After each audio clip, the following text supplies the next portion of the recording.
네, 시작할게요. 어, 오늘은 제어 컨트롤에 대해서 배울 건데요. 어, 우리 챕터 책의 9장의 리니어 컨트롤 매니플레이터라는 장이고요. 어,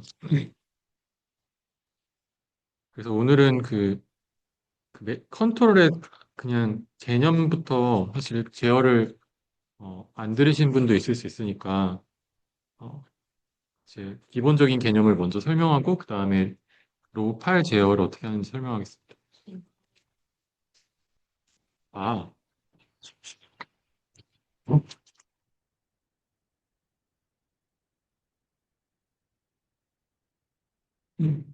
주는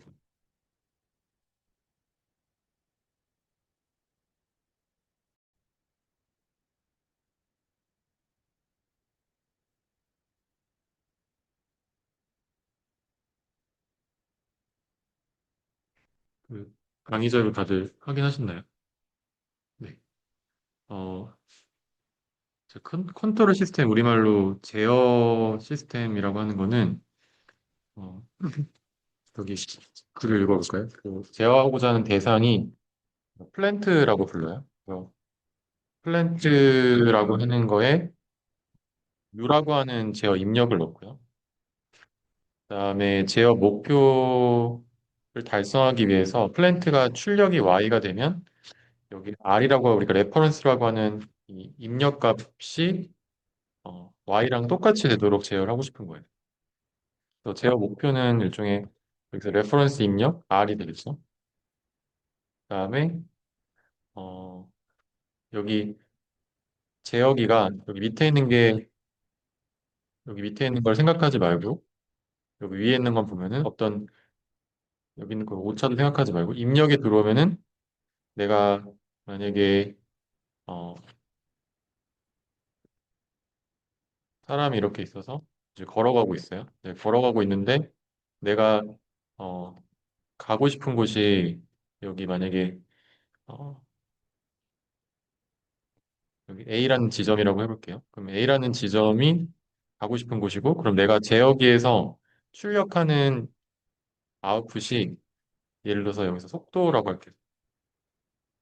어, 미터 퍼 세크로. 내가 걸어가는 속도를 제어할 수 있다고 해볼게요. 그럼 속도를 가만히 있다가 A 지점으로 가려면 점점 속도를 높이겠죠? 그러다가 이제 어떻게 될까요? A에 가까울수록 속도를 점점 줄여서 A에 도착하면 속도를 0으로 만들겠죠. 딱 도착할 거잖아요. 그래서 거기서의 지금 이 A 지점 여기서부터 여기까지 떨어진 거리가 10m라고 하면은 여기가 좌표계 여기 있다 했을 때 여기 이 Y라고 하는 게 어, 가고 싶은 곳이 여기 10m고 좌표 좌표로 따졌을 때 내 지금 현재 좌표 기준으로 10m 또는 어떤 기준 좌표 기준으로 10m 있는 곳으로 가고 싶은데 내가 지금 여기서 출발하는 거죠. 그럼 점점 가까워져서 여기에 도달하면은 아 이제 내가 A라는 지점에 갔구나. 그래서 이제 만족을 하는 거죠. 그럼 여기서 이 속도 V라고 하는 이 속도가 여기서는 U가 되는 거죠. 그럼 제어기는 내가 지금 떨어진 거리 10m 떨어졌는지 5m 떨어졌는지 3m 떨어졌는지를 보고 속도 V를 내가 차를 타고 있는데 차의 속도를 조절하는 게 제어기가 되는 거죠. 근데 만약에 내가 속도를 하다가 그 마지막에 딱 여기 멈추려고 했는데 못 멈췄어요. 그럼 지나가면은 이제 그 A 지점 반대로 갔을 때 다시 뒤로 속도를 내서 돌아와야겠죠? 그럼 다시 돌아왔다가 다시 앞으로 갔다 이런 식으로 제어를 할 수도 있을 거예요. 그래서 이제 보통은 정확하게 내가 얼마나 떨어졌는지를 어, 측정해서 이거 우리가 센서를 통해서 측정한다고 하고 그리고 여기 이 속도에 입력해서 걸어가는 게 사람이 플랜트고 그다음에 속도를 출력하면은 사람의 위치가 변하고 위치가 되겠죠.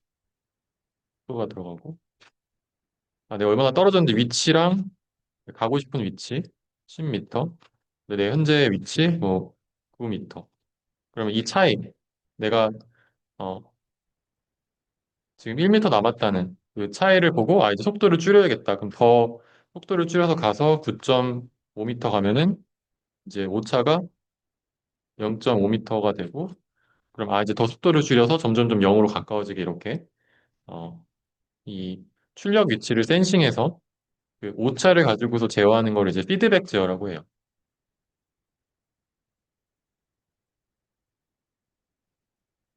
그래서 우리가 뒤에서 피드백 제어랑 피드백이 아닌 그냥 일반 제어를 둘 다 배울 텐데 일반적으로 피드백 제어를 많이 쓴다 이렇게 생각하시면 되겠습니다.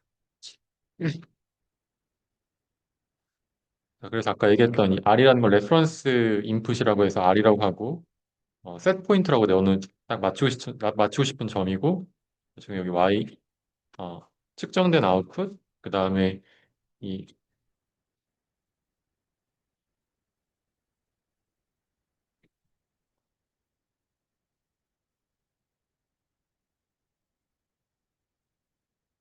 이 와, 측정된 Y랑 그 다음에 레퍼런스 시그널과의 차이를 오차라고 하고 에러 시그널이라고 그 다음에 U는 컨트롤 시그널이 이 플랜트에 들어가는 입력이 되겠습니다. 그래서 보통은 뭐 모터로 지으면 모터의 전류 또는 모터의 토크 입력을 주고 그때 토크가 발생하거나 전류가 발생하면 이제 로봇이 돌아서 나오는 어떤 움직임이 출력이 되겠죠. 또 가장 대표적인 제어기 컨트롤러는 PID 제어라는 게 있어요.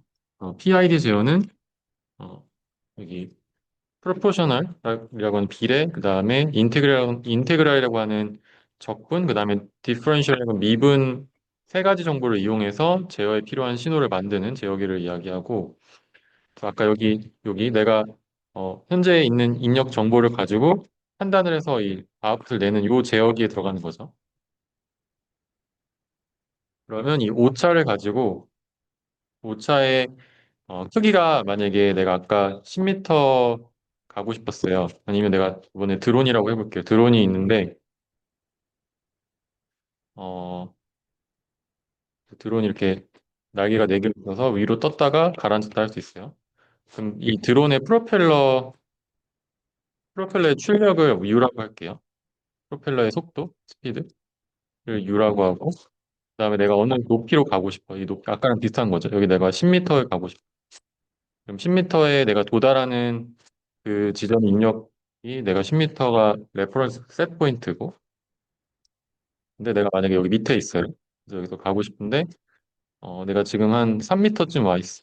그러면 이제 오차가 만약에 측정해서 3m면 오차가 7m가 되겠죠?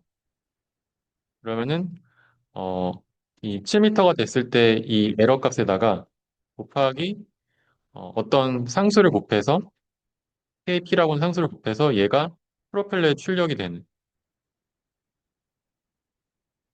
그래서 내가 이 차이가 7m일 때보다 만약에 더 올라가가지고 이제 2m만 남은 상황에서는 출력을 좀 낮춰야겠죠. 아까 걸어가다가 속도를 줄이는 거 이해가죠? 그래서 2m 남고 1m 남으면 점점점 프로펠러의 추력을 줄여가지고 거기에 멈춰야 되잖아요. 그래서 그 이제 아웃풋을 이 인풋에 비례하게 인풋의 이 오차에 비례하게 이 출력을 내는 것을 P 제어기라고 하고 그 다음에 만약에 내가 드론이 점점점 올라가다가 여기에 가까워지고 있는데 이 가까워졌을 때 프로펠러의 추력이 0이 되면 안 되잖아요.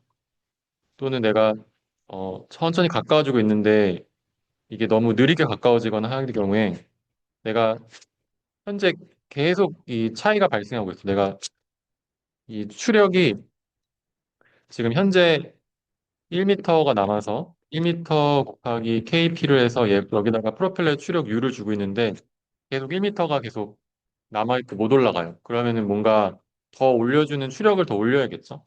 그래서 내가 만약에 계속 1m를 못 올라가고 있으면 그 못 올라가고 있는 양만큼 내가 추력을 더 주는. 그래서 이거는 지금까지 내가 경험했던 이 에러의 경험들을, 그러니까 얘는 과거의 경험들을 이 KI라고 하는 인테그레이션의 값에다가 이 상수를 곱해서 이 u에다가 더해주는, 그리고 여기다 더해주는 거죠. 이렇게 u에다 더해주는 형식으로 이 제어 아웃풋을, 제어 신호를 넣어주는 거를 이제 I 제어라고 하고, 그다음에 D 제어는 내가 만약에 음, 여기서 올라가고 있는데 너무 빠르게 올라가면은 여기 속도를 줄이지 못하고 이 10m를 위로 넘어갈 수 있겠죠.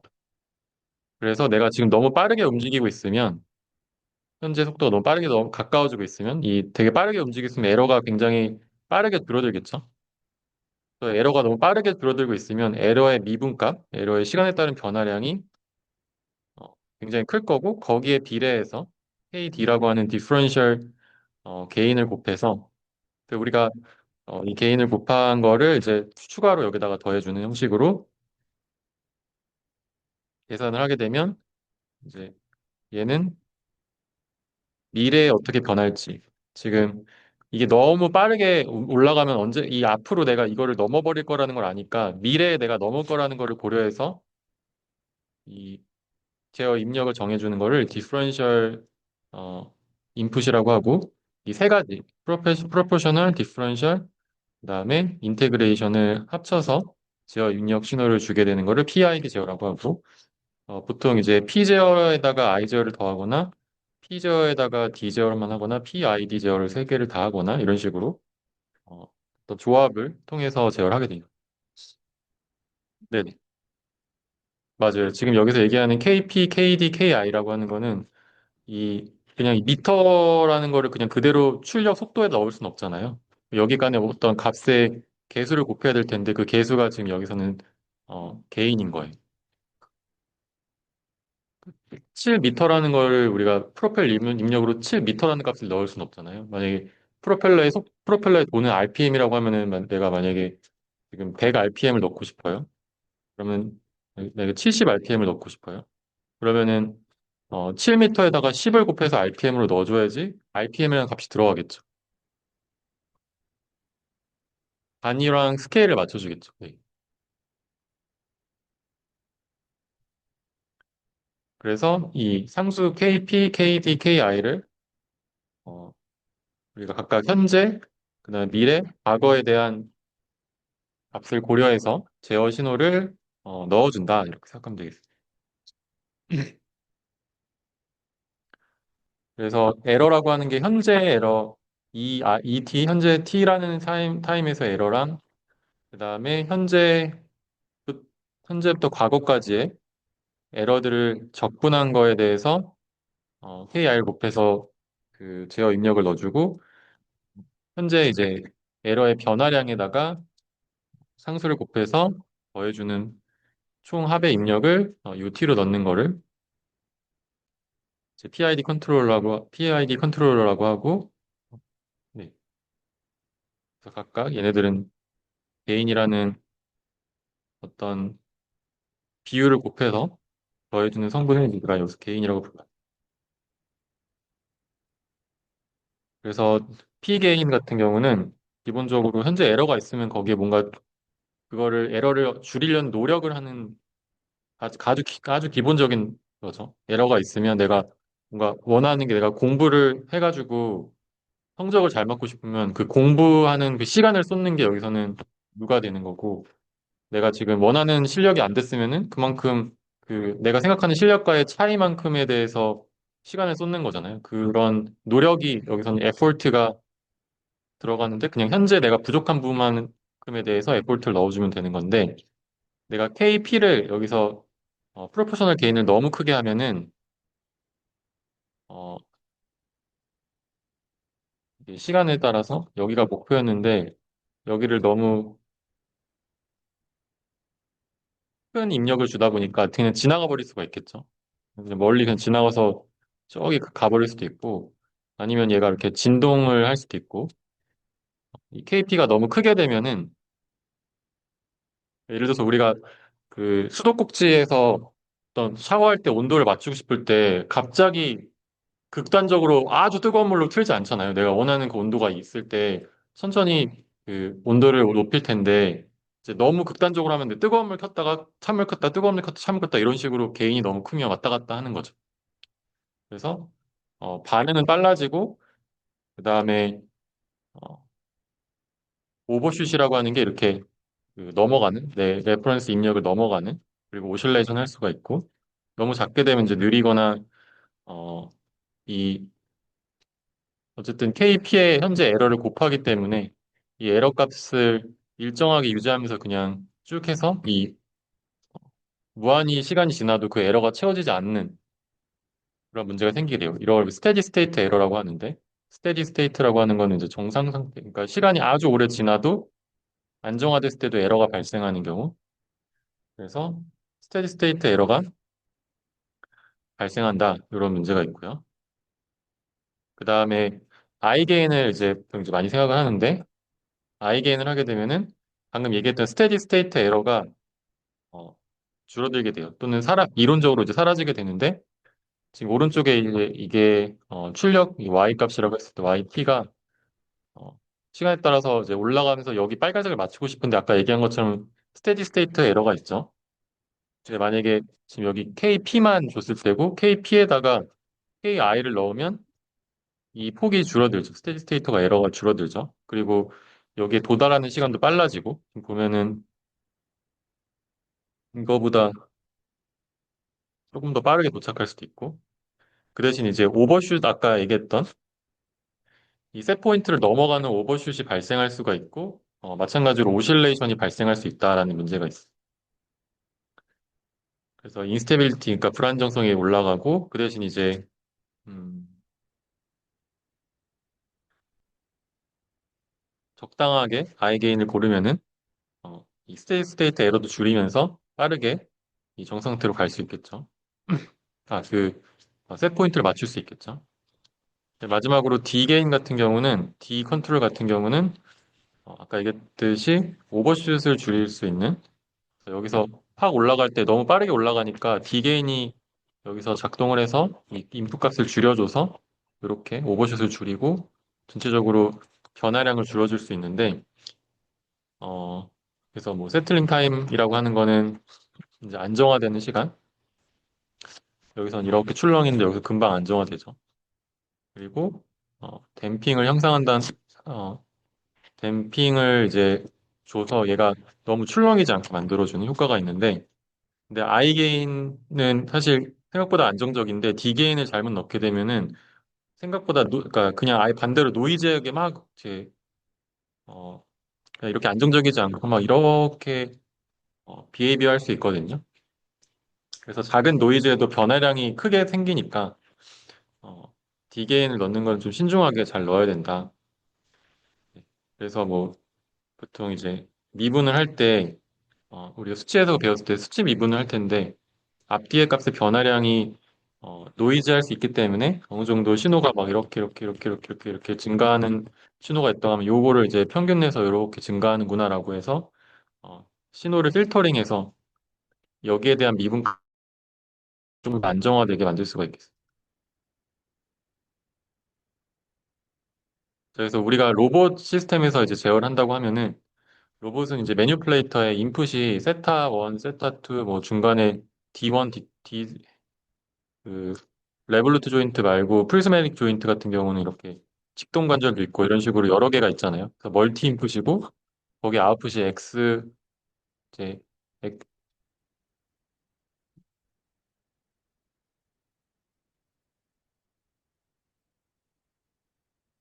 아웃풋이 뭐 X 엔드 이펙터의 X 위치, Y 위치, Z 위치뿐만 아니라 이게 롤 PCO도 있고 세타 그다음에 이게 엔드 이펙터뿐만 아니라 내가 다른 것도 관절을 제어하고 싶으면 이제 이런 축이 여러 개 있으면 이것도 여러 개가 있겠죠. 그래서 멀티 인풋에 멀티 아웃풋인 시스템이기 때문에 좀 복잡하게 되고 그리고 이제 우리가 토크를 제어한다고 일단 지금 가정을 해요.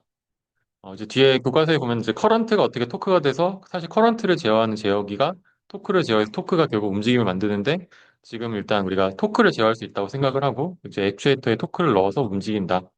라고 생각하고 아까 피드백을 넣으려면 내 위치나 속도를 알아야 되기 때문에 그때는 이제 이 모터가 이렇게 이렇게 모터가 있어서 얘를 돌리면 얘가 팔이 돌아가겠죠. 이 관절이 돌아가는 그 각도를 측정하는 우리가 엔코더라고 하는데 이 엔코더를 통해서 이 세타 값 측정하고 그걸 통해서 세타 값도 측정할 수 있게 되겠습니다. 네. 그래서 아까 조인트 포지션, 조인트 벨로시티 이걸 아웃풋으로 쓰고 이 플랜트의 입력은 토크를 주면 되겠죠. 그래서 이제 제어를 할 때 크게 두 가지가 있어요. 첫 번째는 위치 제어라는 게 있고 포지션 컨트롤, 그다음에 힘 제어, 폴스 컨트롤이라는 게 있어요.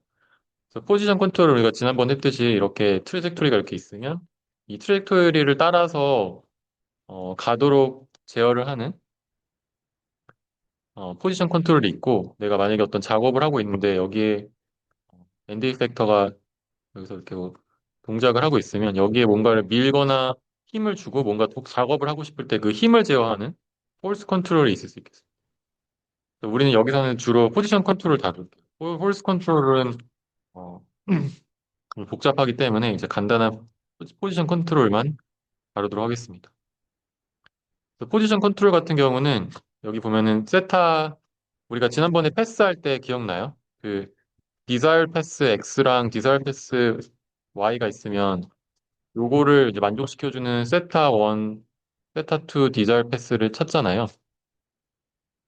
그래서 여기서 우리가 인터폴레이션 할 거냐, 여기서 인터폴레이션 할 거냐에 따라서 어 이제 아니, 패스를 우리가 어, 되게 그 각각 위치마다 인버스 키네틱스 풀 건지 아니면 그 고정된 어떤 비하 포인트랑 엔드 그다음에 스타팅 포인트에서만 이 인버스 키네틱스를 풀 건지를 결정할 수 있다고 했었죠. 그리고 어떤 특징이 있는지 또 설명을 했었고 만약에 우리가 각각 그 카테시안 코디네이트에서 우리가 그 패스나 트랙토리 생성하게 되면은 우리가 좀 더 직관적으로 어디서 어디를 갈 거라는 걸 알 수 있고 이제 직선 운동 같은 걸 쉽게 할 수 있지만, 네, 그 인버스 키네미틱스를 항상 풀어줘야 되는 문제가 있고, 그리고 지난번에 얘기했듯이 그 갈 수 없는 언리처블한 곳에 가거나 싱귤러리티 문제가 발생할 수 있기 때문에 이제 그거를 보통 이제 조인트 스페이스에서 제어를 많이 한다고 했었죠. 근데 여기서 우리가 뒤에서 실습할 때도 그렇고,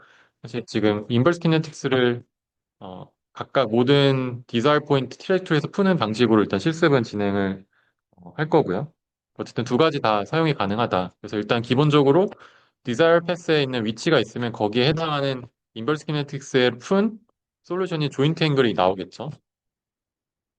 그래서 그 조인트 앵글에 지금 여기서 RP 레볼루트 프리즈메릭 요 로우 파일 같은 경우는 이제 여기서 이 위치에 가기 위해서 이 각도랑 세타랑 그다음에 여기서 이 늘어나고 줄어드는 이 D 직동관절의 거리 값을 이제 가지고서 제어할 거니까 이 오른쪽 같은 경우는 이 세타가 세타 1이랑 D2 이렇게 두 가지가 있는 거죠. 그래서 이 위치마다 여기 X, Y 이 디자일 패스에 있는 X, Y 좌표마다 각각 세타랑 D가 있을 거고 그걸 이제 우리가 따라가도록 시간에 따라 그 트랙을 따라가도록 제어를 해주겠죠. 그래서 그런 식으로 포지션 컨트롤 하면 되겠습니다. 자, 들어가 있는 거는 각도는 오픈했는지 안 했는지.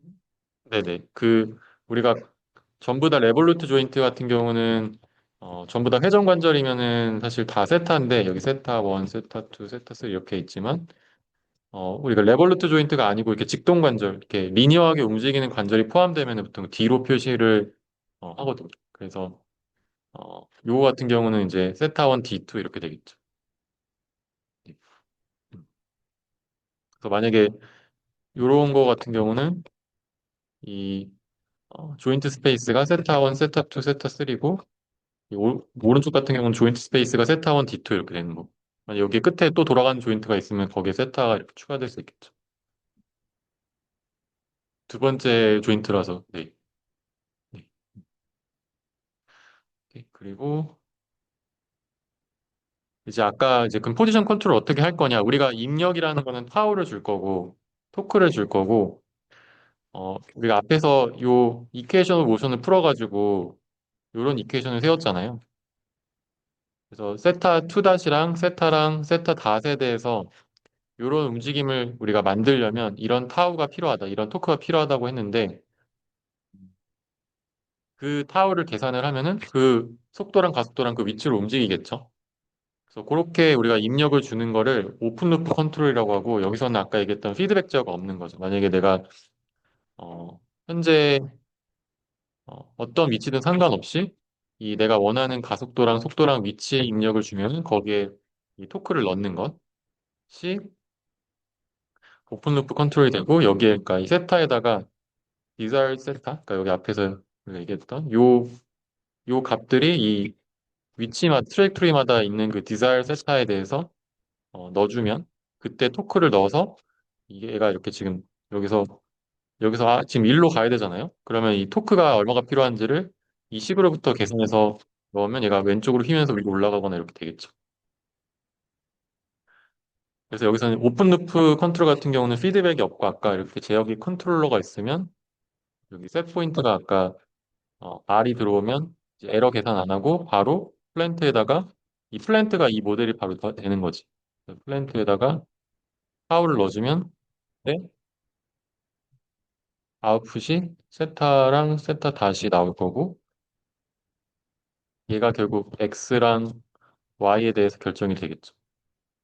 이렇게 간단한 오픈루프 시스템을 컨트롤할 수 있지만 실제로는 이 모델이 정확하지 않기 때문에 어, 사실 현실적으로 불가능한 방법이고 물론 쓸 수는 있지만 잘 안 될 거예요. 왜냐면 외부에 사실 이 모델 자체가 우리가 처음에 가정할 때 내가 외력이 없다고 가정하고 문제를 풀었잖아요. 손끝에 모멘트나 손끝에 힘이 없다고 가정했는데 실제 뭔가 로봇이 그냥 자유롭게 움직이는 게 아니라 작업을 하게 되면 그 작업 끝에 닿는 최소한의 힘이 들 텐데 그 힘이 보통 우리가 디스터번스 외력에서 발생하거나 주변에 내가 예상하지 못하는 그런 상황이 발생하는 걸 우리가 디스터번스가 발생한다고 하는데 우리말로 외란일이 발생하면은 얘가 이 모델이 성립하지 않으니까 이제 그 위치나 그 속도로 갈 수가 없겠죠. 그래서 보통 이제 클로즈 오프 컨트롤 하게 된다. 그래서 피드백 컨트롤 하게 되고 아까 얘기한 것처럼 속도랑 가속도가 원하는 세타 값이 있고 그걸 이제 맞추려고 에러를 줄이는 방식으로 컨트롤하게 되겠어요.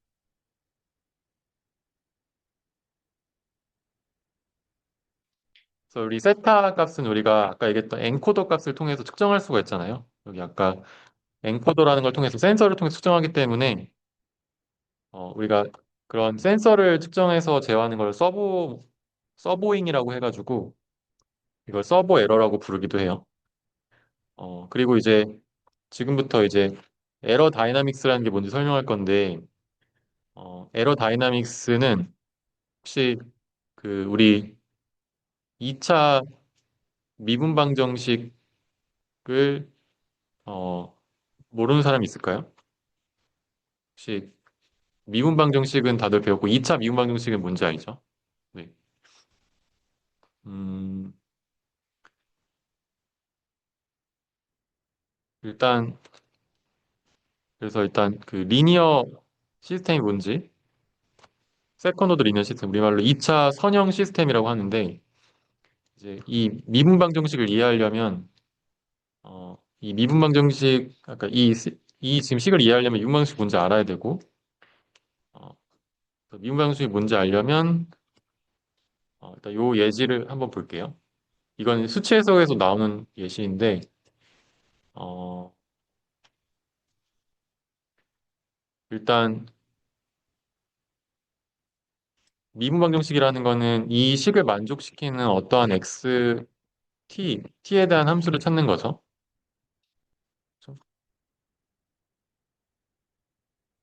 그리고 이 관계식이 이 식을 사실 이 물리적인 의미를 몰라도 상관은 없는데 근데 어쨌든 얘가 x에 두 번 미분하고 x에 한 번 미분하고 x에 1차식의 관계식으로 어떤 이퀘이션이 있다는 게 중요한 거예요. 자, 그러면 어, 이런 2차 선형 시스템이 사실 일반적인 뭐 로봇이나 뭐 어떤 모바일 시스템이나 드론 같은 거의 움직임을 그대로 설명하기는 어려울 텐데 왜냐면 사실 우리가 마찰력도 있고 뭔가 비선형적인 움직임도 있고 사실 우리가 앞에서 봤던 이것도 사실 비선형 시스템이거든요. 왜냐면 세타 닷 앞에 얘가 상수고 세타 닷 앞에 상수 세타 투 닷 앞에 상수 그다음에 여기에 상수 이렇게 상수들이 곱해져야지 이게 사실 선형 시스템인데 지금 여기는 세타에 대한 함수가 들어있잖아요. 세타에 대한 함수, 세타에 대한 함수가 들어있으니까 얘는 사실 선형 시스템이 아니지. 그죠? 근데 이제 세타가 딱 그 무슨 값인지 아는 그 딱 그 순간, 그 순간적으로 선형 시스템을 가정하고 이걸 제어를 하는 거고. 그리고 이게 그 순간적으로도 선형이 아닐 수가 있는 외란이라든지 여러 가지 다른 입력들이 들어올 수 있기 때문에 사실은 선형이 아닐 거고 어, 선형이 아닐 수가 있는데 그럼에도 불구하고 우리는 이거를 선형이라고 많은 경우에 가정을 하고 그리고 2차 시스템이라고 가정하고 떤 현상을 설명하는 경우가 많이 있어요. 왜냐하면 approximate 그 근사적으로 그 시스템의 어떤 비헤이비어를 2차 선형 시스템으로 만들 수 있는 경우가 많기 때문에 그러니까 정확하게는 2차 시스템이 아니더라도 2차 선형 시스템이 아니더라도 보통 이제 2차 선형 시스템으로 근사해서 가정해서 모델링해서 풀면은 많은 경우에 해결이 된다. 그렇게 생각하면 되겠습니다.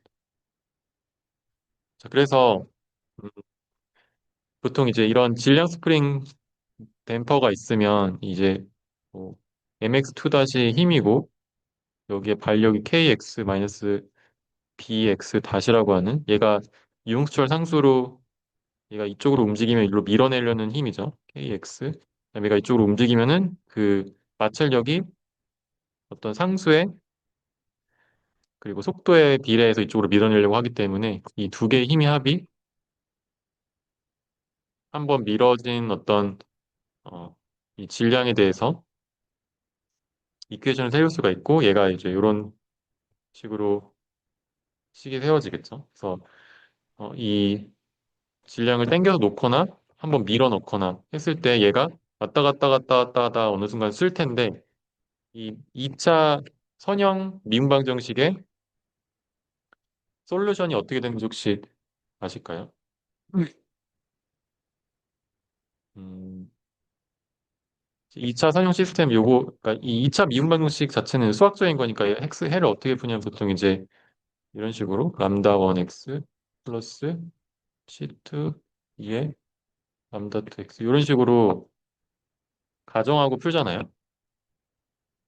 그래서 요거의 합의 어떤 형태로 솔루션이 있을 거다라고 가정을 하고 푸는데 요거를 하나의 2의 람다 x라고 가정하고 풀면은 여기다 넣고 이거 두 번 미분하면은 얘를 두 번 미분하면 람다 제곱 2의 람다 x 플러스 b 곱하기 람다 2의 람다 x 플러스 k 곱하기 2의 람다 x 여기다 대입하면 이거 대입하면 이렇게 되죠.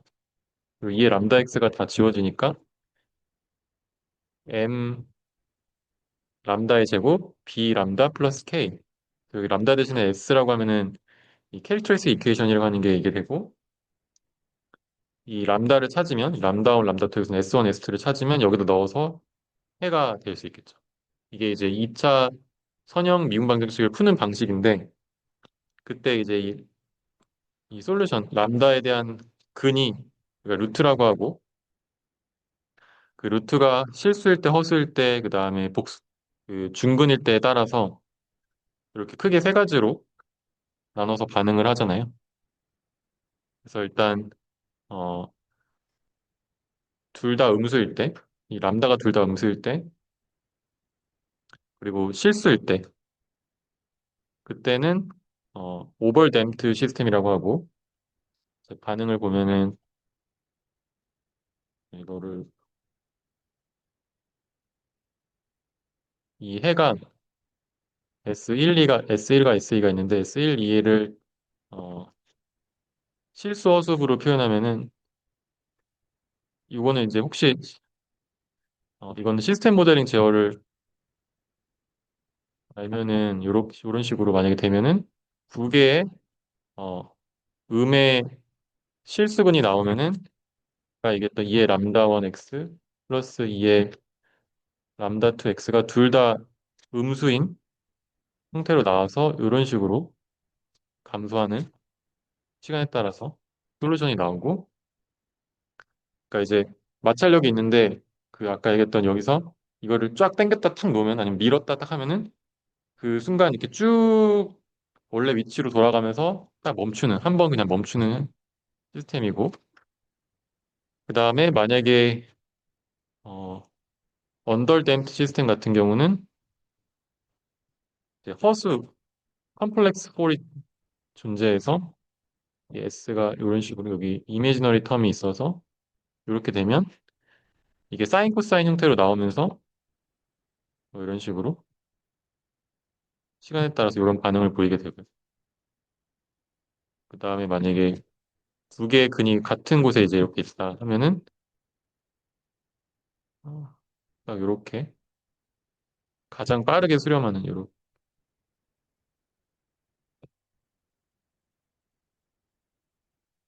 이거는 이 요 내용은 사실 진동학이라는 걸 들으면은 배우는 내용인데 방금 얘기했던 요 식을 요 m s 스퀘어 플러스 bs 플러스 k라는 식의 계수의 의미를 이 고유 진동수랑 그 다음에 댐핑 코에피션트로 표현하는 방식이거든요. 이거는 몰라도 되고 어쨌든 중요한 거는 어떤 시스템이 이렇게 디케이하거나 또는 진동하거나 아니면 어떤 경우에 따라서 이제 발산할 수도 있는데 이러한 그 비헤이비어를 이 상수에 의해서 결정된다라는 거죠. 여기 상수에 의해서. 그래서 보통 일반적인 자연계에 있는 시스템은 이렇게 당연히 시간에 따라 스테디 스테이트로 갈 텐데 근데 우리가 어떤 입력을 어떻게 주냐에 따라서 그 제어기가 여기 이 식을 바꾸게 되고 이 식을 바꿨을 때 제어기가 불안정하면은 뭐 발산하거나 진동하거나 할 수 있겠죠. 네네. 네네. 그래프 그린데요. 아니면 아, 네네. 이거는 사실 요 왼쪽 거는 몰라도 되고 요거는 제어를 듣고 이게 복수수에 대해서 어떻게 표현되는지를 알아야 되니까 지금은 사실 몰라도 되고 어 일단 2차 미분방정식의 해가 이런 식으로 주어졌을 때, 이 형태로 주어졌을 때 크게 세 가지 반응이 있을 수 있다. 이렇게 그냥 디케이하거나 진동하거나 또는 발산하거나 발산 또는 일정한 값을 가지면서 유지되거나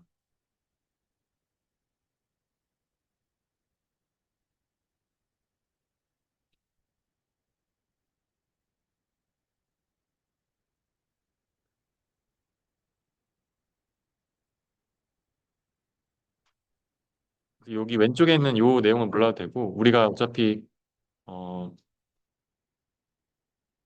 이걸 뒤에서 다룰 것도 아니고 그냥 참고하라고 여기다 쓴 거라서 실제로 이제 어, 이런 2차 선형 시스템이 어, 발산하거나 아니면은 진동하거나 또는 이제 감쇄하는 형태를 보인다라는 것만 알면 돼. 근데 그게 여기에 개수들에 의해서 결정된다는 거지. 여기에 있는 M, B, K 같은 값에 대해서. 자, 그러면 이제 컨트롤을 어떻게 하냐면 우리의 그 로우팔이 있거나 또는 그런 어떤 시스템이 있으면 그 시스템이 단순히 내가 만약에 내가 어 앞에 이제 내가 아까 사람이 걸어가는 상황이라고 했는데 이 시스템이 지금 내가 속도를 준다고 해가지고 앞으로의 그 속도에 의해서 나오는 결과값이 지금 바로 결정되는 게 아니고 이제 미래가 경험되어야지 지나야지만 알 수 있는 거잖아요. 그래서 이제 이런 2차 시스템으로 우리가 이런 그 속도랑 그 속도의 변화량에 의해서 표현이 되는데 그럼 이 시스템은 어쨌든 내가 아까 얘기했듯이 mx2 닷 equal 마이너스 bx 닷 마이너스 kx가 있으면 거기에 외력이 있는 경우 이런 식으로 힘의 합이 이렇게 표현이 되겠죠. 아까 F 이퀄 MA에서 이게 총 힘의 합이고 이거는 F는 외력이에요. 그러니까 어떤 물체가 이렇게 있으면 이 물체가 스프링이 달려 있으면 스프링에 의해서 발생하는 힘이 KX, 마이너스 KX고 그다음에 이 마찰에 의해서 발생한 힘이 마이너스 BX 다시고 그다음에 외력에 의해서 발생한 내가 끌어주거나 하는 힘이 어떤 F라는 힘으로 표현된다는 거죠. 그래서 결국 이 식이 여기 아래에 있는 식과 같이 정리가 되죠. 여기에 있는 F는 이 외력에 의해서 힘이 들어가게 되면은 발생이 되는데 만약에 우리가 PD 포지션 컨트롤 한다고 하면은 이게 레귤레이션이라는 말을 쓸 때는 이 값을 0으로 내려버리는 걸 이제 레귤레이션이라고 하고 그러니까 그 어, 안정화시키는 걸 우리가 레귤레이션이라고 하고 그다음에 이제 트래킹이라고 하는 거를 할 텐데 트래킹은 어떤 값을 따라가는 거를 이제 트랙토리를 컨트롤하는 거를 이제 트래킹한다고 해요. 그래서 지금 이제 레귤레이션인 경우에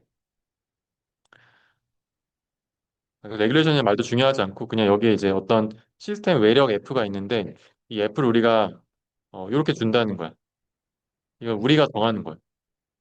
아까 했듯이 어떤 X에 대해서 KP라는 상수를 곱하고 X의 변화량에 대해서 KV라고 하는 이건 비스코스한 속도의 텀이라서 KV라고 썼는데 이 KV랑 KP의 어떤 상수랑 X의 곱을 이제 더해서 힘을 넣어준다라고 하게 되면은 시스템이 이런 식으로 바뀌게 표현이 되겠죠.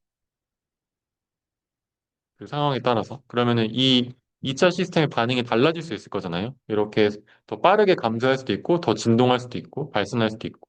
이 개수들이 바뀌면, 그러면 이 시스템 반응이 달라질 건데, 그 반응이 달라지는 걸 우리가 이런 힘 입력을 우리가 의도적으로 이렇게 주면은 그 반응이 이렇게 될 거라는. 그래서 만약에 내가 봤는데 이 시스템이 막 이렇게 진동을 해요. 좀 크게 진동을 하고 있어요.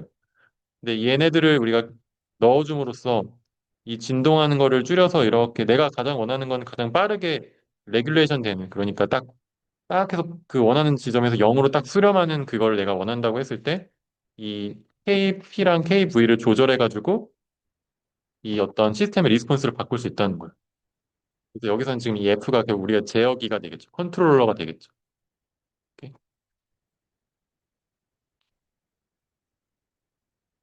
음, 그래서 영이 있게끔 하되 오늘 맞아요. 네네.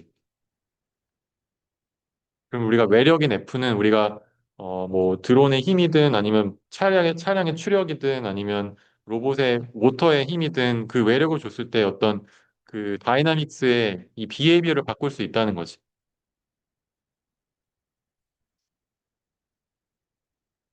서서 좌변을 조절하는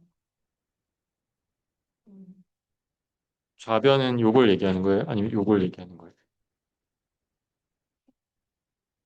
오늘 조절하는 것이 아니라 외력을 조절하는 그러니까 우리가 지금 현재 어떤 값이 있으면 그 값의 곱으로 힘을 넣어주는 거예요. 아까 PID 시스템에서 에러 값이 있으면 그 에러 값의 상수를 곱해서 그냥 어떤 모터의 속도, 추력, 뭐 아니면 뭐 걸어가는 속도 이렇게 주잖아요. 그러면 내가 지금 현재 상황을 보니까 이렇게 내가 힘을 넣거나 어떤 U라고 하는 어떤 입력을 넣어야 된다는 거를 이제 정하는데 현재 상태와 거기에 내가 정한 개수의 어떤 조합으로 이 U를 정한다는 거지. 그러니까 이거는 이제 컨트롤러라는 게 한번 정해지면 물론 이제 나중에 좀 고급 좀 어드밴스된 컨트롤 배우면 어댑티브하게 개인을 설정할 수 있어요. 상황에 따라 맞춰서. 근데 보통 제어기를 하나 만들면 보통 이 상수들은 정해지거든요. 그럼 내가 현재 입력값이 들어오니까 거기에 이걸 약간 그냥 기계적으로 곱해가지고 더해서 뭐 입력을 주는 이런 딱 정해진 제어 시스템이 있는 거, 제어기가 있는 거지. 그러면 얘네들은 내가 사용자가 정한 거고 상황에 맞춰가지고 그 상황에 맞는 어떤 제어를 해야 될 거잖아요. 내가 무조건 힘을 막 세게 주거나 약하게 주는 게 아니고 멀리 떨어졌으니까 막 세게 출발하다가 가까워지니까 속도를 줄인다고 했잖아요. 그거에 대한 상황에 대해서 어떤 상수의 곱으로 아웃풋 출력이 나오는 거지. 그게 이렇게 수식적으로 전개되면은 결국 얘가 어떤 비헤이비어를 보일 건지가 이 시스템에 의해서 이 개수애들에 의해서 바뀔 수 있다는 거고.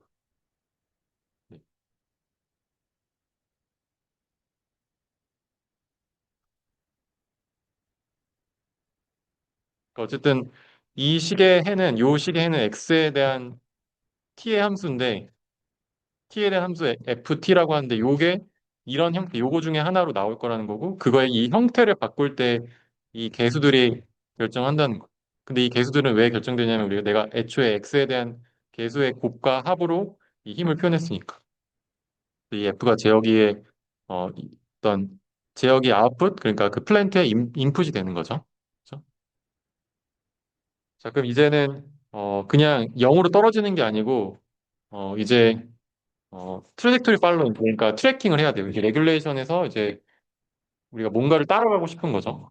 다시 이제 돌아가면은 우리가 뭘 하고 싶었냐면은 이 로우팔이 있는데 이 로우팔이 처음에 이제 여기로 가고 싶고 이제 따라가고 있으면 내가 계속 왼쪽으로 움직이고 늘어났다가 줄어들었다가 늘어났다 줄었다 하면서 이 위치를 맞추고 싶은 그 트래킹되는 desired 그 내가 가고 싶은 그 위치 XY가 있고 그 위치 XY에 해당되는 세타1, D1 또는 세타1, 세타2가 존재한다는 거지.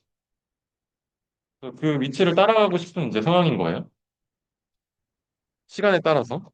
그러면 어, 이제 아까 제가 요거를 이해하려면 여기 에러 서버 에러에서의 이 에러 다이나믹스가 뭔지 이해하려면 지금 아까 2차 선형 시스템을 우리가 이해한다고 했는데 이 2차 선형 시스템이 어떤 식으로 어, 만들어지는 건지 좀 볼게요.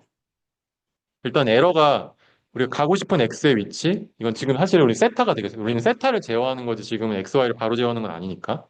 그래서 그저 무슨 말인지 알겠죠? desired x랑 desired x 다시 있어서 내가 움직이려고 하는 그 위치랑 속도가 정해져 있을 때 현재와의 차이가 에러가 된다는 건 이제 알겠죠?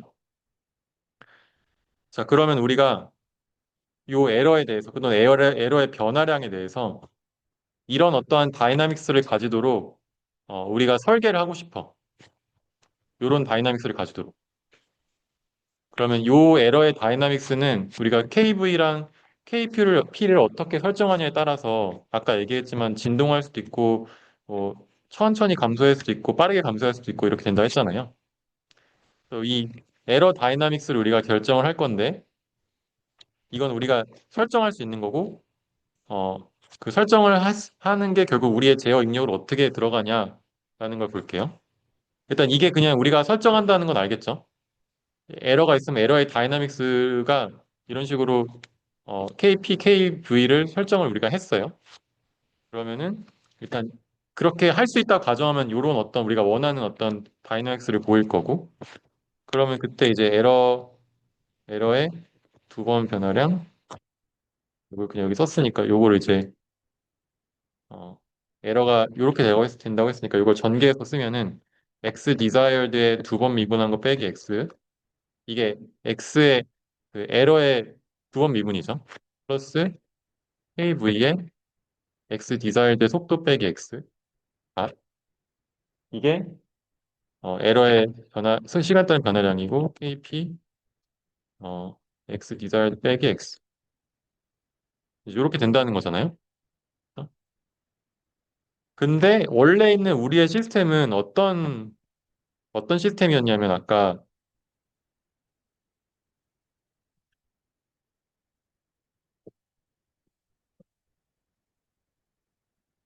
그러니까 이런 시스템이었잖아요. 제가 너무 빠르게 한 것 같은데 아까 뭐였냐면은 mx 투다 플러스 bx 다 플러스 kx 이꼴 f라는 이런 시스템이었어. 일단 지금은 어, 요 시스템 지금 mkc 이렇게 지금 질량이 왔다 갔다 왔다 하는 그 스프링과 연결돼서 하는 그런 상황이라고 일단 가정을 하고 거기서 제어를 한다고 생각해 볼게요. 어쨌든 그럼 요런 식을 요 외력에 의해서 이렇게 된다는 걸 알았고 그럼 결국 우리의 가속도는 위에처럼 이렇게 되잖아요. 그죠? 이렇게 되죠.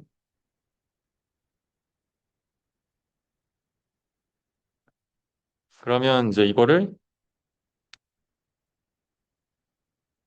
넣은 거를 왼쪽으로 넘겨서 얘를 왼쪽으로 넘겨볼게요. 그럼 어떻게 되지? 저 너무 칸을 막 썼는데 그리고 넘기고 m도 요 m을 전체에다 곱해줄게요. 여기다가 넘긴 다음에 얘를 왼쪽으로 넘기고 m을 곱해주면은 m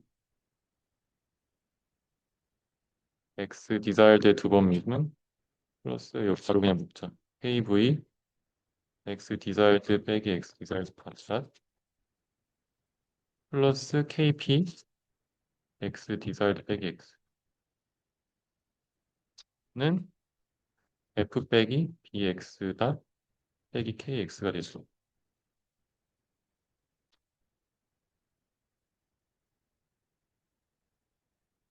괜찮나요? 지금?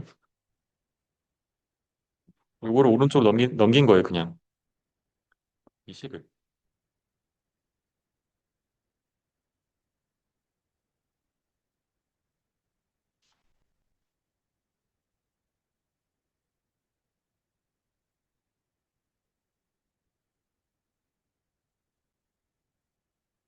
그러면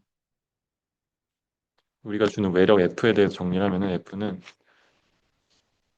M, 칸이 좀 부족할 것 같은데. F는 mxt2 닷 플러스 가로를 쳐 xt2 닷 플러스 kv.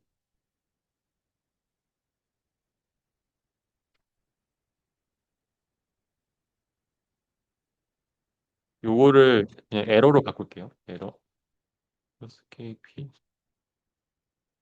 사실 여기서도 그냥 에러로 썼으면 더 짧아졌을 텐데. 그다음에 플러스 bx 닷 플러스 ax.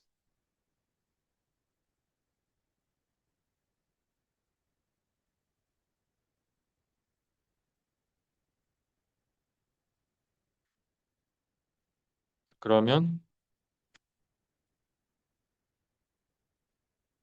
여기 있는 이 식은 일단 지금 얘가 원래 있던 식에서 x2 닷이랑 x 닷이랑 x 해가지고 이게 원래 모델이었던 거죠. 이거 잠깐만요. 요거를 좀 전개해가지고 다시 쓸게요. 일단 전개해서 다시 쓰면 mx b2 닷 플러스 bx 닷 플러스 kx 요거 묶고 플러스 m kv 2 닷 플러스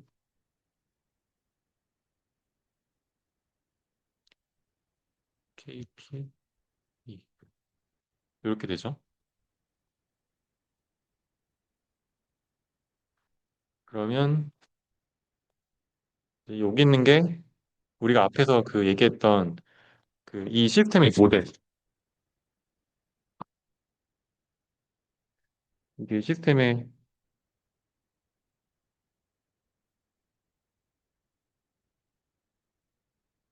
모델이 X라는 디자이어 속도를 가지기 위해서는 이만큼의 힘을 내야 된다고 했던 거고, 그 다음에 이거는 이제 피드백으로부터 주는 거. 왜냐면 에러가 있으니까.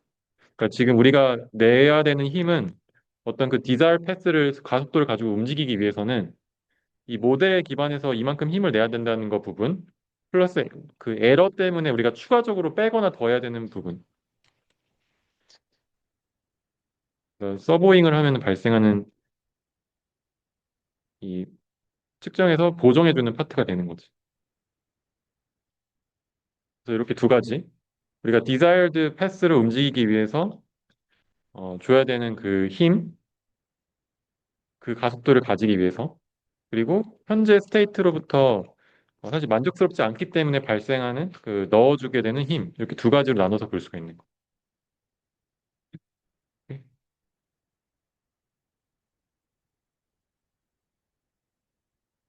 파란색 정원하는 거 빨간색 우주에 있는 조명하는 요거요? 아니면 요거는 요 왼쪽에 있는 식 요거를 정리한 거예요.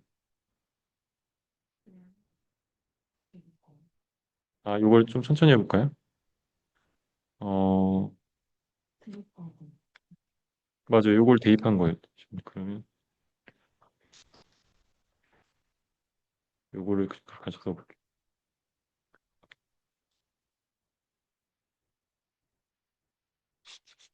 이걸 여기다 대입하고 아까 그냥 에러 다이나믹스를 그냥 플러스 K 플러스 K 원래 요거였는데 얘를 여기다 넣으면 어떻게 돼요? 넣고 사실 얘를 오른쪽으로 빼면은 xt 더블 닷 플러스 kv 2닷 플러스 KP 이퀄 n분의 1 F 빼기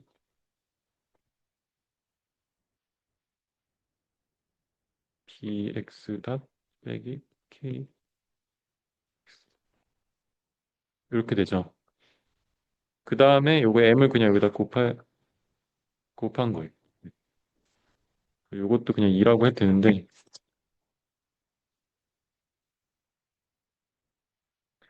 그래서 이걸 다시 말하면은 우리가 이렇게 이 모델이 이렇게 디자일 패스를 따라서 이런 각도를 가져야 되기 때문에 넣어줘야 되는 힘과 이 피드백 서버 에러를 합치면은 에러는 이런 다이나믹스를 가질 거라는 걸 우리가 개런티 할 수 있다는 거.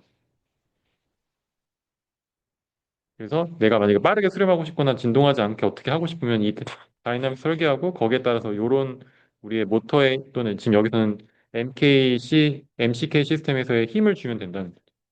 그러면 빠르게 이렇게 원래는 그냥 있는 어떤 스프링이 되게 세고 밑에 마찰력이 적은 시스템이 한번 땡기면 알잖아요. 우리 왔다 갔다 진자처럼 왔다 갔다 왔다 계속 하는데 내가 그 현재 위치랑 속도에 대해서 딱 그 KV, KP를 내가 탁탁탁 그 힘을 넣어주면 탁탁 하다 팍 이렇게 쓰게 만들 수 있다는 거지. 제어를 딱 그렇게 할 수 있다는 거지. 근데 내가 어떤 그냥 멈추는 게 아니고 이 XD라고 하는 게 내가 여기서 가다가 지나갔다가 여기 멈추었다가 더 갔다가 이렇게 막 움직이는 그 어떤 트랙터가 있으면 그걸 심지어 갈 수 있도록 이 힘을 이렇게 넣어주면 그 패스를 따라서 내 X의 위치가 갈 거라는 거지. 그리고 그거의 에러는 내가 가고자 하는 그 위치와 내 현재 위치와의 에러가 이렇게 크리티컬하게 댐핑되거나 또는 어떤 빠르게 수렴할 수 있는 그 형태로 에러가 감소할 거라는 걸 보장할 수 있다는 거예요. 그래서 어, 아까 얘기했던 이제 이 D랑 V를 넣게 되면 이렇게 되고 디스터번스가 발생하면은 아까 우리 요 식에서 여기서 설명했지만 이 전체 힘의 합이 여기 오른쪽에 있는 이 식이 힘의 합이었는데 외란이라는 게 발생하면 그러니까 외 바깥에서 뭔가 기울기가 있어서 막 중력으로 밑으로 떨어지게 만들거나 아니면 마찰력이 작용하거나 누가 밀거나 했을 때 여기 오른쪽에 뭔가 텀이 하나 더 추가되겠죠. 그 추가되는 텀을 외란이라고 하고 그 외란이 발생하더라도 그 외란에 의해서 발생하는 거를 줄이려고 하는 이 에어다이나믹스가 어 이제 들어간다는 거죠. 어 외력은 내가 주는 것까지 포함하는 용어일 거고 외란은 내가 알지 못하는 바깥에서 발생한 노이즈처럼 발생하는 힘을 얘기하는 거. 네. 그리고 PID 제어를 하게 되면은 여기 아까 여기서 요 텀에서 인테그랄 텀이 들어가면서 원래는 2차식이었던 게 3차식으로 바뀌어요. 이렇게 얘가 요거에 적분까지 들어가니까 이거를 한 번 더 미분하면 3차, 2차, 1차, 3차, 2차, 1차, 0차 이렇게 돼가지고 3차식으로 바뀌면서 에러가 스테이트 에러가 0으로 되는 걸 볼 수 있는데 어쨌든 요거는 어, 이해하기 어려우면 그냥 어쨌든 인테그레이션 파트를 넣으면 스테디 스테이트 에러가 0으로 가는 그런 다이나믹스를 보이게 될 거다라는 거를 기억하시면 되겠습니다. 자, 그래서 이제 우리의 매니플레이터의 패턴 컨트롤을 이제 하는 거에 적용을 해볼게요. 자, 그러면은 우리가 아까 이런 다이나믹스를 가진다고 했었죠. 우리의 그 앞에서 우리가 막 열심히 풀어가지고 했던 세타닥과 이제 타우 각각의 그 조인트에 발생하는 토크 또는 모멘트와의 관계가 이렇게 되는데 이 토크가 지금 두 개가 있고 여기서는 이 부분에서 발생하는 이 회전 토크랑 이쪽에서 밀어내는 힘 포스 두 번째 얘는 이제 토크도 아니면서 토크라고 보통 써요. 여기서 그냥 관례상 사실 힘이지만 그래서 이 T1, T2가 주어지면은 이런 비헤이비어를 보이거나 또는 이런 비헤이비어를 보이기 위해서 어떤 디자이어드 세타 1, 세타 2가 있으면 그걸 만들기 위해서는 이 타워가 필요하다라는 말을 지금 이 시기에 하는 건데 우리가 막 이런 식으로 요건 아직 우리가 풀진 않았지만 다음에 우리 어, 기말고사 준비하면서 이 지난번 했던 거 복습하면서 이것도 한번 풀어볼 텐데 이 요 M하고 그다음에 V랑 G 우리가 요 RP 매니플레이터의 경우 이렇게 돌아가면서 늘어나는 매니플레이터의 경우에는 요 앞에서 풀었던 식을 이렇게 정리할 수가 있어요. 그래서 요런 어쨌든 다이나믹스를 가지는 이퀘이션 모션을 가지는 시스템에 대해서 제어를 해본다라고 했을 때 일단 이게 원래 로봇의 다이나믹스고 아까 얘기했던 이런 에러 다이나믹스를 가지기 위해서는 아까 얘기했던 요런 후크를 넣어주면 된다는 거지. 그래서 여기서 아까 얘기했던 KD랑 KP는 여기서는 디퍼런셜이라고 다시 바꿔서 썼지만 같은 의미고 이 이건 우리가 정하는 거고 이렇게 우리가 정해서 실제로는 일단 원래는 요것만 넣어주면 제가 아까 뭐라고 했냐면 오픈 루프 제어요. 우리가 desired force, desired speed, desired 그 포지션에 대해서 그 움직임을 가지려면은 요것만 넣어주면은 딱 정확하게 그 위치로 갈 텐데 외란이 발생할 수 있기 때문에 예측하지 못하는 힘이나 또 상태에 있을 수 있기 때문에 요 텀을 넣어줘서 제어를 하게 되면은 에러가 점점 좀 줄어들 거라는 거를 우리가 보장할 수 있다는 거지. 그 여기 아까 얘기했던 인테그레이션 텀까지 넣으면 PID 제어가 되는 거고. 그래서 이렇게 제어하는 거를 우리가 컴퓨티드 토크 컨트롤이라고 해요. 우리가 여기서 요 토크가 얼마나 될지를 계산하고 실제로 얘가 얼만큼 토크가 이렇게 돌아갈 이 속도로 이렇게 돌아가려면 토크가 얼마나 필요한지 계산했고 거기에 추가로 우리가 에러 텀을 넣어가지고 제어했기 때문에 컴퓨티드 토크 컨트롤이라고 하고 사실 우리가 어 블랙박스처럼 PID 컨트롤을 해서 이걸 아예 다이나믹스를 전혀 몰라도 컨트롤할 수가 있는데 이제 그거를 인디펜던트 조인트 컨트롤에서 할 수가 있어요.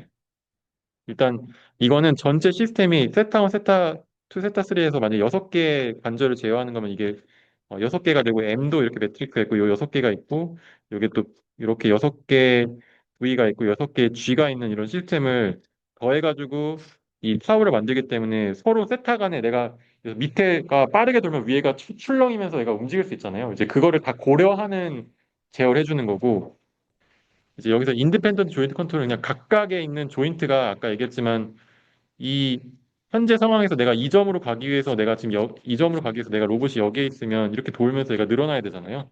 그럼 각각의 어 그 조인트마다 여기서는 세타랑 늘어나는 D가 있겠죠. 그러면 세타는 세타대로 그냥 움직이고 D는 D대로 늘어나고 하는 게 따로따로 제어를 하는 거예요. 세타에도 에러가 있을 거고 이 거리로 가야 되는 그 뒤에도 에러가 있을 텐데 걔를 각각의 인디펜던트한 컨트롤러를 넣어가지고 제어하는 거를 이제 인디펜던트 조인 컨트롤이라고 하고 이제 그것도 사실 제어하는 게 여러 가지 방법이 있을 수 있는데 아니 시간 T라는 시간 동안 제어를 한다고 하면은 얘 똑같이 얘가 시간이 끝날 때 얘도 늘어나고 얘도 세타도 같이 같은 각도에 가도록 딱 맞춰주는 타이밍을 제어할 수가 있고 아니면 사실 세타는 먼저 가고 D는 천천히 오래 걸려가지고 얘는 좀 늦게 도착하도록 하는 시스템이 원래 그렇게 인트린식하게 있다면은 그러면은 시간을 얘는 갔다가 기다려야 될 수도 있잖아요. 이제 그 기다리게 만드는 제어를 할 수도 있고 그거는 우리가 선택의 문제인데 보통은 같이 도달하게 만들어요. 얘를 좀 만약에 더 빠른 애를 좀 더 기다려가지고 천천히 그 다른 조인트가 돌아가게 만드는데 그건 사실 너무 제 구체적인 얘기를 했고 근데 여기서 중요한 거는 어쨌든 각각의 조인트를 여기 파워에 I가 있죠. 아까는 세타가 다 매트릭스랑 벡터의 곱이었는데 그냥 각각의 조인트마다 원하는 디자일드 세타가 있고 그냥 그거에 미치지 못하면 KP, KD, KI를 그냥 곱해서 인풋으로 넣어주는 제어를 하는 게 제 인디펜던트 조인트 컨트롤이고 이걸 하면 물론 더 빠를 거고 좀 다이나믹스를 몰라도 할 수 있고 이제 그런 장점들이 있고 이거는 이제 싱글 인풋 싱글 아웃풋이라고 해서 아까 멀티 인풋 멀티 아웃풋 같은 경우는 세타가 여러 개 있고 거기에 대해서 최종 아웃풋이 각각의 조인트에 모두의 영향을 받아서 하는데 일단 이거는 이제 요 토크 I 번째 토크는 I 번째 세타에만 영향을 미친다고 그냥 가정을 하고 하는 거 실제로는 그렇지 않지만 다 무시하는 그러니까 여기 보면 크로스 텀들이 있는데 여기서 여기 세타 여긴 없네 근데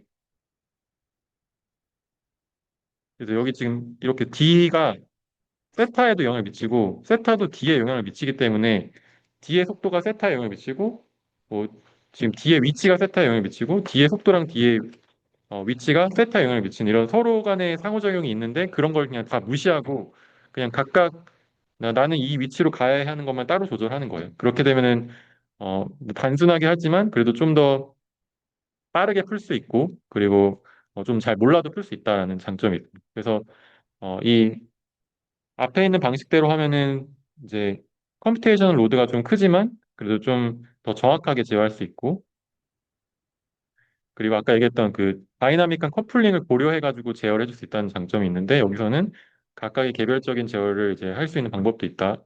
아마 여러분이 하게 되면 대부분 이런 식으로 하겠죠. 막 다이나믹스 엄청 복잡하니까 생각을 안 하고. 그럼에도 불구하고 우리가 앞에 요 식을 알아야 되는 거는 우리가 실제 실습에서도 하고 있지만 이 다이나믹스를 고려해가지고 얘가 이렇게 토크를 넣으면 이렇게 돌아갈 거라는 시뮬레이션을 우리가 플랜트라는 걸 만들어 놓고 그 플랜트 위에서 내가 이 토크를 주면 얘가 그렇게 돌아가고 그렇게 가속도로 그렇게 속도로 움직일 거라는 거를 준 상태에서 이, 이 제어기를 넣는 거, 이 인디펜던트한 제어기를 넣는 거는 어, 이제 실제 그 상황을 시뮬레이션하는 환경까지 갖춰준 거니까 우리가 할 수 있는 게 이제 생기는 거죠. 근데 만약에 어떻게 움직일지 모르면은 원래 로봇이 있으면 로봇이 어떻게 토크를 줘도 움직일지 모르면은 어차피 이 제어기를 그냥 시뮬레이션에서는 테스트 해볼 수가 없는 거죠. 실제로밖에 못 해보는 거니까 이제 실제 있는 거를 가상에서 테스트 해볼 때도 아까 얘기했던 이 모델이 필요하다라고 생각하면 되겠고 제가 올린 그 코드를 제가 오늘 시간 없어서 못 보여주겠지만 제 두 번째 코드를 올렸는데 그 깃허브에 들어가 보시면 두 번째 코드에서 그냥 실행만 하면은 그 지난번 얘기했듯이 그 애니메이션이 저장되는 코드거든요. 그래서 그걸 돌려보시고 그다음에 거기에 있는 모델이 이런 모델이 여기 있는 이런 모델이 아니고 그 비선형 모델을 선형 모델로 그냥 제2의 어떤 상수 매트릭스 곱하기 세타 그 매트릭스 곱하기 세타 이게 다 상수 아까 이게 상수가 아니기 때문에 얘가 비선형이라고 하는데 그냥 상수고 그다음에 뭐 이렇게 그 뭐였지 J랑 B하고 세타 원당 세타 투 닷이라는 이런 비헤이비어를 보일 거다라는 그런 그냥 임의의 어떤 모델을 그냥 세워놓고 그 로봇에다가 넣어가지고 움직이면서 그걸 따라가도록 하는 제어기를 넣는 걸 실습을 해본 거거든요, 지난 시간에. 근데 이거는 그냥 아무렇게나 막 넣은 거고 실제 그 로봇이 어떻게 움직일지 그 로봇의 무게랑 로봇의 그 모멘트 오브 이너시아에 따라서 어떻게 움직일지는 이거의 모델을 따르겠다. 그래서 이제 과제는 일단 첫 번째로 그 일단 그냥 이렇게 직선으로 간 트랙터 말고 다른 트랙터를 만들어서 해보라는 거. 그다음에 두 번째는 그 요식, 이 현형식 대신에 우리가 배웠던 요식을 넣어서 그 플랜트라고 하는 그 모델을 바꿔보는 거. 그다음에 이 제어기 값을 바꾸면서 또는 다른 제어기를 여러 가지 생각해보고 뭐 기다렸다가 막 그 시뮬레이션 보면은 이렇게 가다가 이미 얘는 출발했기 때문에 이 트랙터는 출발했기 때문에 여기서 일로 가려고 하다 여기서 따라가자 이렇게 되잖아요. 뭐 여기서부터 잘 따라가게 만들다든지 뭐 이런 식으로 뭐 알고리즘을 넣어도 되고 그런 식으로 제어기를 좀 더 향상시켜 보는 거를 전후를 만들어서 동영상을 저장하고 그거를 이제 유튜브에 두 개를 해서 전후가 이제 동영상에 올라간 링크를 제출하고 두 장 이내로 결과를 이제 정리해서 올리는 과제를 제출하시면 되겠습니다. 네. 그래서 오늘 여기까지 할게요. 수고하셨습니다. 네. 네. 네, 네. 다음, 다음, 다음, 네. 다음, 음, 네. 아, 여기서 네. 그, 그게 있는 아, 써져. 맞아요. 네. 이거요? 그, 이거? 아, 그쪽에 있는 M, 지나고 있는 것들이 그 토크로 힘이에요. 그렇죠. 요렇게 곱하면 얘는 토크고, 얘, 그래서, 여기서 어떤, 네, 맞- 여기요? 네, 이게, 여기는 토크고, 여기 모멘트고, 얘는 모멘트고, 얘는 힘이죠. 이 식 자체가. 그러니까 요렇게, 이게 지금 이게 같은 식이잖아요. 지금 이렇게. 이 식이랑. 근데 여기, 요렇게 곱하면 얘는 힘이고, 아, 미안, 모멘트고, 요렇게 곱하면 힘이. 요거는 모멘트고, 얘거는 힘. 얘 모멘트, 얘는 힘. 단위가. 그러니까 지금 얘는 이 두 개 위아래가 단위가 다른 거예요. 왜냐면 얘는 돌리는 뉴턴 미터고 얘는 그냥 뉴턴이고 이 주는 이 구조 자체가 얘는 미는 힘이고 얘는 돌리는 모멘트라서 네네. 그래서 이 힘이랑 모멘트가 이 식에 다 있는 거예요. 네, 오케이. 수고하셨습니다.